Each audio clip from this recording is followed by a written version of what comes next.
네, 여러분 안녕하세요. 김거희TV입니다. 제가 오늘은 두 분, 우파 진영에서 지금 나름대로 한 획을 긋고 있는 두 분에 대한 말씀을 드려보려고 합니다. 제가 최근에 여러 차례 내년 총선에서 자유한국당이 승리하기 위해서는 두 가지가 되어야 된다라는 말씀을 드리고 있습니다. 첫 번째, 문재인 정부의 실정을 국민들에게 알려야 된다. 이런 일을 해야 된다. 강력한 투쟁을 해야 되고 투사가 나서서 그야말로 목숨 건 투쟁을 할 수 있어야 된다. 그런데 이 부분을 가장 지금 최전방에서 맨 앞에서 가장 잘하고 있는 분이 정광훈 목사님이다. 저는 그렇게 보고 있습니다. 그리고 두 번째, 자유한국당을 개혁을 시켜야 된다. 자유한국당을 발전시키고 변화시키고 국민들이 볼 때 자유한국당이 정말 변했구나, 달라졌구나 하는 느낌을 줄 수 있도록 자유한국당을 우리가 변화를 시켜야 된다. 이런 생각을 하고 있는데, 이 일에는 말하자면 자유한국당을 개혁, 변화, 시키는 일에 가장 앞장서고 있는 사람은 황장수 소장인 것 같다. 그래서 저는 오늘 이 정광훈 목사님과 황장수 소장님의 말씀을 드리려고 합니다. 아직까지 김거희TV의 구독자가 아니신 분께서는 꼭 구독을 눌러주시고 좋아요 버튼도 꼭 눌러주시길 부탁을 드립니다. 먼저 정광훈 목사에 대한 말씀을 드리도록 하겠습니다.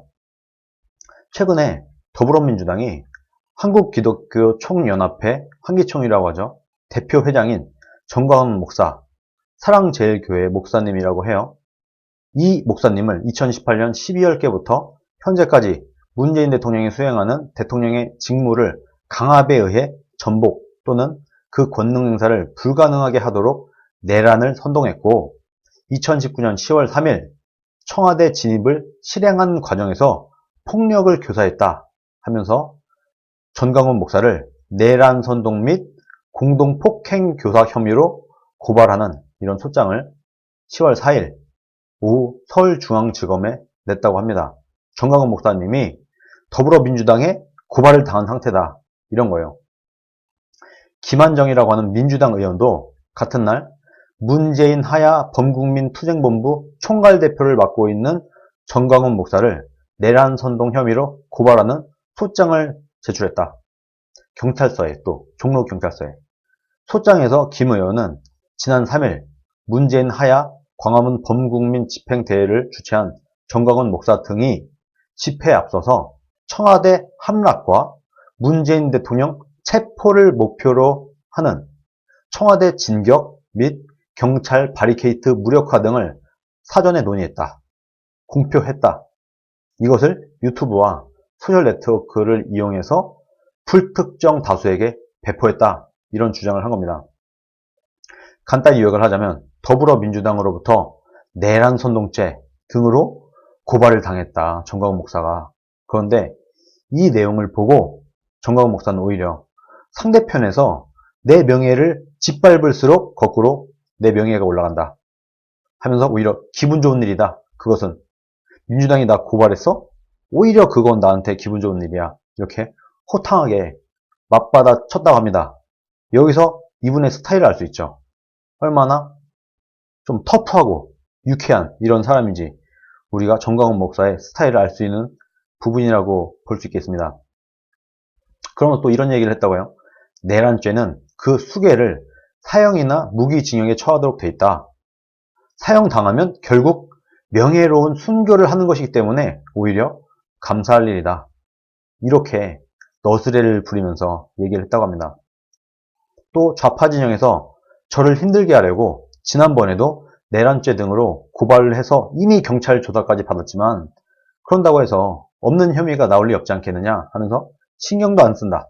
나는 민주당의 고발 이런 거 신경도 안 쓴다 하고 딱 잘라서 말했다고 하는 겁니다. 그런데 이번에는 민주당 당 차원에서 고발한 것은 처음이기 때문에 명예훼손 등으로 맞고발장을 낼지를 지금 고민하고 있다, 이렇게 덧붙였다고 하네요. 정광훈 목사는 이른바 문재인 하야 발언으로 한기총 등 교계 내부에서도 반발이 좀 있는 것 같다. 교회 기독교인들 중에서도 정광훈 목사를 좀 반대하는 사람이 좀 있는 거 아니냐, 이런 식으로 얘기를 했더니 정광훈 목사는 교계는 다 내 편이다, 언론이 지금 거짓말을 하고 있다, 이렇게 반박을 했습니다. 그러면서 개천절 집회 때 보셔서 아시겠지만 정부의 권위는 땅에 떨어졌고 사실상 국민적 저항이 일어났다고 보면 된다. 관련 집회를 문재인 대통령이 하야할 때까지 계속하겠다. 그렇게 얘기했다는 거예요. 정말 유쾌하고 터프하고 그런 목사님이지 않습니까? 한기총이 제가 볼 때는요. 한기총이라는 데가 허접한 데가 아니거든요. 우리나라에서 제가 듣기로는 기독교 단체 중에서 가장 큰 단체가 한기총이라고 알고 있는데 이 시국에 이 기독교 단체장을 가장 시의적절한 사람으로 올렸다. 이 판국에는 점잖고 뭐 차분하고 젠틀하고 이런 사람보다는 정광훈처럼 터프하고 결단력 있고 투쟁력 있는 이런 사람을 한기총 회장으로 올리는 게 맞지 않느냐 이렇게 기독교계에서 생각을 했고 그에 적절한 사람인 정광용 목사를 지금 회장으로 올린 것이다. 저는 그렇게 보고 있습니다. 그리고 정광훈 목사는 올해 말 안으로 문재인 대통령에게 하야를 하라고 시일을 정했습니다. 올해 안에 내려오세요. 그렇게 최후 통첩을 해놓은 상태입니다. 그리고 또 4.19는 학생들이 일어나서 국가의 붕괴를 막았고 5.16은 군인들이 나와서 나라를 정리했다고 하면 10월 3일은 그 누구도 아닌 국민들이 일어나서 범국민 혁명의 준비를 해야 된다. 우리는 준비가 다 끝났다. 지방을 구석구석 돌면서 확인해 보니까 이심전심이었다. 누구도 막을 수 없고 통제할 수도 없다. 폭발하기 직전에 왔는데 우리는 4.19, 5.16에 이어서 세 번째 혁명이 완전한 준비가 끝났다. 10월 3일 우리가 혁명을 이끌어낼 것이다. 이런 식으로 정말 강하게, 강력하게 주장을 하고 있습니다. 그리고 또 이분이 문재인을 끌어내리지 않으면 반드시 나라가 망한다. 이런 얘기까지 했다는 겁니다. 그런데 이 말이 너무 강하다고 생각하는 사람들이 많은 것 같아요. 특히 우리 점잖은 보수 진영의 정말 점잖은 분들은. 그런데 저는 이 말이 너무 강한 말이 아니라고 보고 있습니다. 보수는 오히려 너무 점잖아서 탈이고 이런 점잖은 젠틀함으로 상대할 수 있는 상대가 아니다. 지금 문재인 정권은. 문재인 정부와 싸우려면 이 정도 결기, 이 정도 강단, 이 정도는 필요하다. 저는 그렇게 보고 있습니다. 이 정도 사람이 아니면 이런 문재인, 후한무치하고 정말 막장인 이런 문재인 정부와 싸울 수가 없다. 저는 그렇게 생각을 하고 있어요. 문재인은 예전에 보수를 불태워버려야 된다. 이런 얘기를 했었고 박근혜 대통령 탄핵 심판이 만약에 기각이 난다고 하면 그때는 혁명밖에 없다. 이런 정말 강한 주장까지 했던 사람인 겁니다. 이런 사람, 이 사람이 지금 촛불하면서 혁명이 완성됐다고 이렇게 떠들고 있어요. 말하자면 문재인은 이 말이 저는 진심이라고 생각을 합니다. 문재인은 자기 자신이 촛불혁명으로 말 그대로 혁명을 통해서 내가 정권을 잡았다. 이렇게 믿고 있는 사람이라는 거예요. 이 정도의 사람을 갖고 붙어보려면 정광훈 목사 정도의 결기와 강단과 강력함이 없으면 투쟁이 안 된다는 겁니다. 정말 자신의 목숨을 걸고 순교할 수 있을 정도의 그런 강인한 투쟁력이 없으면 이런 문재인 정권과는 싸울 수가 없다. 그런 겁니다.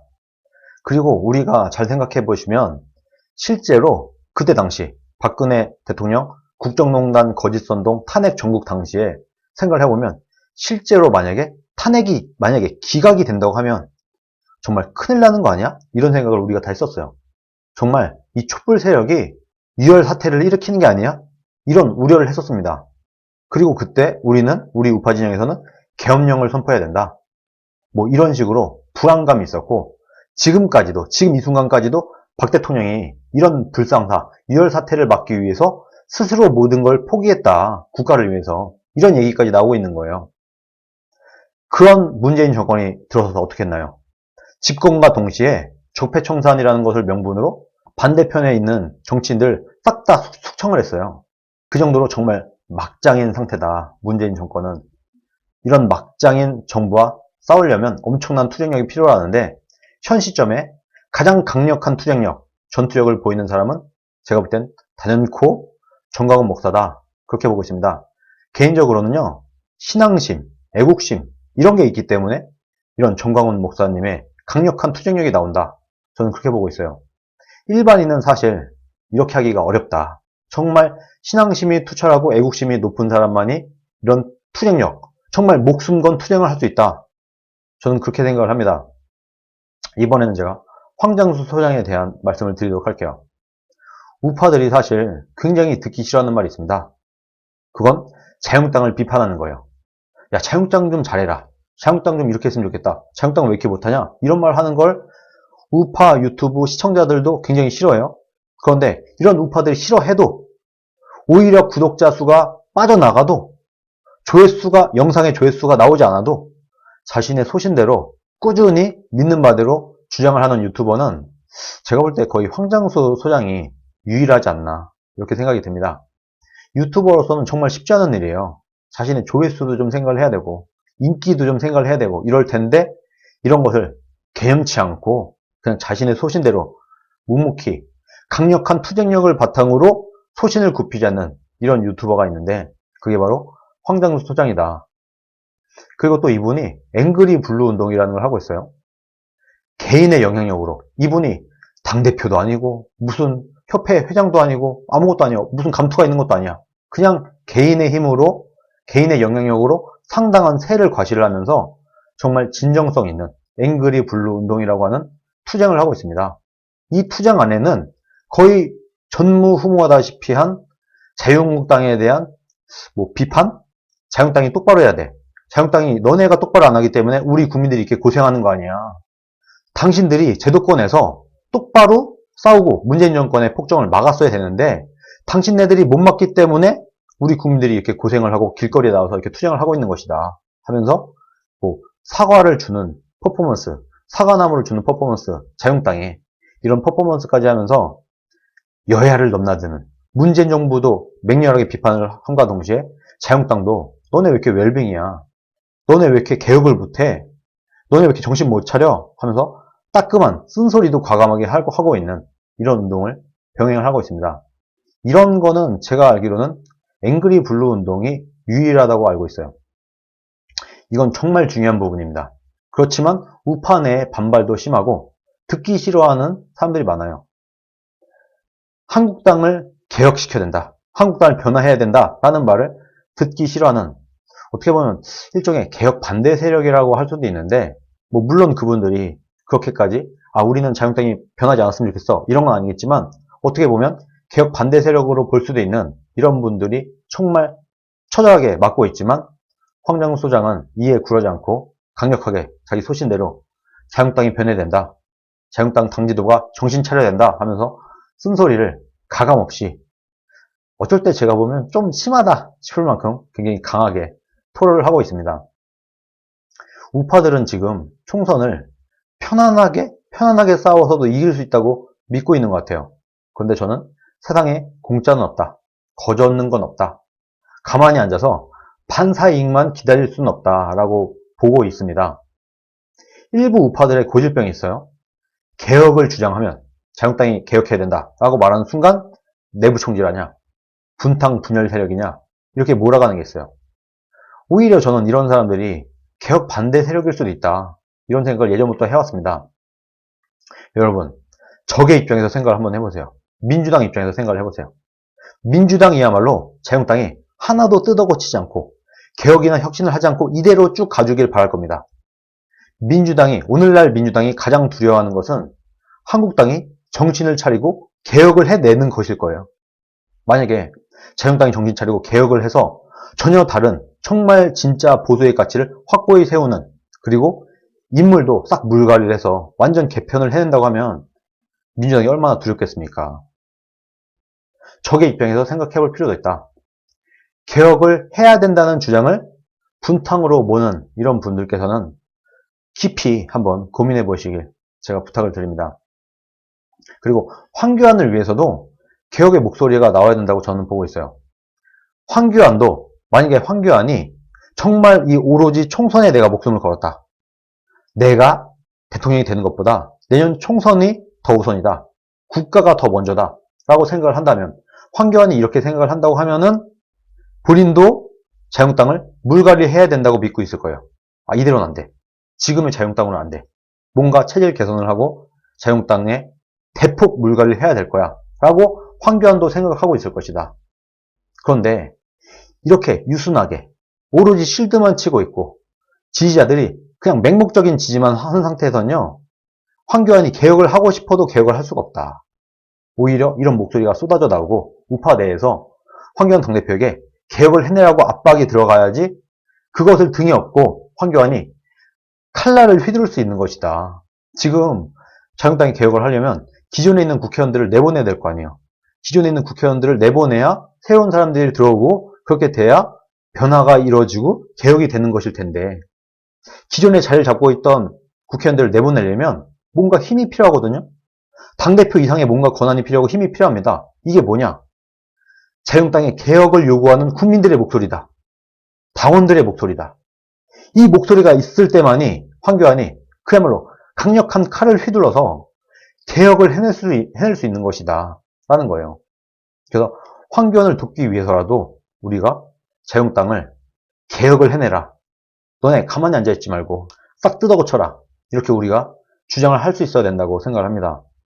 그렇게 해서 개혁을 해내야지만 내년 선거에 희망이 있고 내년 선거를 이겨야지만 황교안이 대선에 유리하다.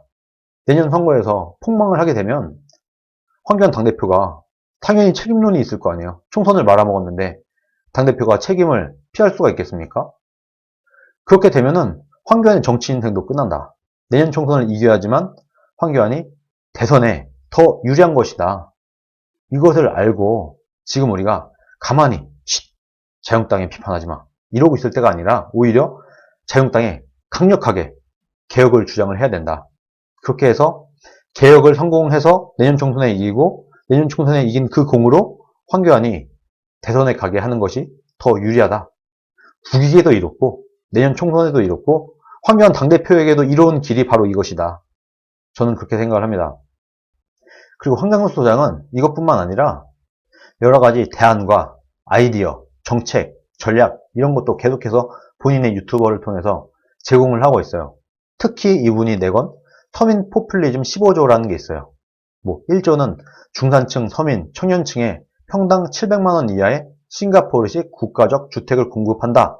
2조, 3조, 4조 이렇게 쭉 있는 서민 포퓰리즘 15조라는 게 있습니다. 이 내용은 제가 나중에 기회가 되면 따로 소개를 한번 드리도록 할게요. 이 서민 포퓰리즘 15조에는 황장수의 소신과 철학이 담겨져 있습니다. 물론 제 개인적으로 볼 때 이 15조 중에는 제가 볼 때는 좀 이건 뺐으면 좋겠다 하는 것도 있고 이건 좀 이렇게 수정을 했으면 좋겠다 하는 것도 있어요. 이 부분은 제가 추후에 설명할 기회가 있을 것 같아요. 다시 한번 정리를 하자면 내년 총선에서 문재인 정부를 심판하기 위해서는 두 가지가 되어야 된다. 첫 번째, 문재인 정부의 실정을 국민들에게 알리는 일을 해야 된다. 이 일은 지금 투사인 정광훈 목사가 가장 잘하고 있다. 우리의 노력이, 우리의 대규모 집회가 우리들만의, 우파들만의 단합대회로 끝나지 않으려면 우리의 목소리가 관철되지 않을 시에는 어떻게 할 것이다. 라는 강력한 메시지가 나와야 됩니다. 말하자면 데드라인이 있어야 되는 거예요. 언제까지 길이 딱 정해주고 언제까지 우리의 주장을 들어주지 않으면 우린 이렇게 할 거야. 라는 강력한 목소리가 나와야 되는데 이것을 할 사람은 정광훈이다. 저는 그렇게 보고 있습니다.